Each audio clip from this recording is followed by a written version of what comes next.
கல்வி செய்திகள் வாசிப்பவர் சிவசக்தி ஸ்டார்.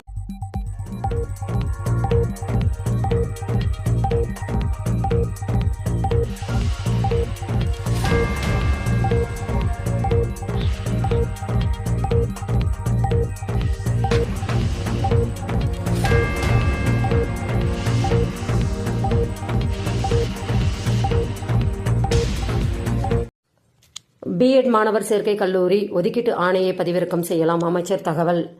பிஎட் மாணவர் சேர்க்கையில் இணைய வழியில் பங்கேற்ற மாணவர்கள் கல்லூரி ஒதுக்கீட்டு ஆணையை புதன்கிழமை இன்று முதல் பதிவிறக்கம் செய்து கொள்ளலாம் என உயர்கல்வித்துறை அமைச்சர் கோவி செழியன் தெரிவித்துள்ளார். அகல் விளக்கு மாணவிகளுக்கான இணைய பாதுகாப்பு வழிகாட்டி சிற்றேடு பள்ளிக்கல்வித்துறை வெளியீடு. அகல் விளக்கு மாணவிகளுக்கான இணைய பாதுகாப்பு வழிகாட்டி சிற்றேடு பள்ளிக்கல்வித்துறையால் வெளியிடப்பட்டுள்ளன. மேல விவரங்களுக்கு www.pallikalvithrai.com என்ற இணையதளத்தை பார்க்கலாம்.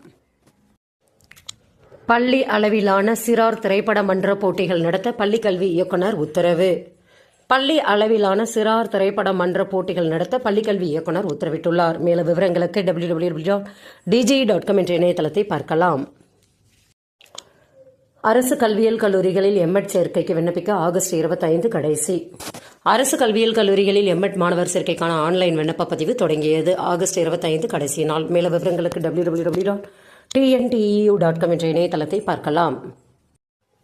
டிஎன்பிஎஸ்சி உள்ளிட்ட பல்வேறு தேர்வாணையம் நடத்தும் போட்டித் தேர்வுகளுக்கு பங்கேற்க முன் அனுமதி சிஇஓ அளவிலேயே என்ஓசி வழங்கிட பள்ளிக்கல்வி ஆணையர் உத்தரவு.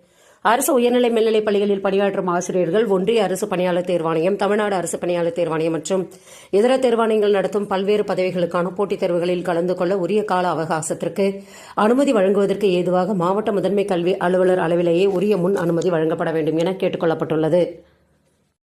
செய்திகள் நிறைவடைந்தன. வணக்கம்.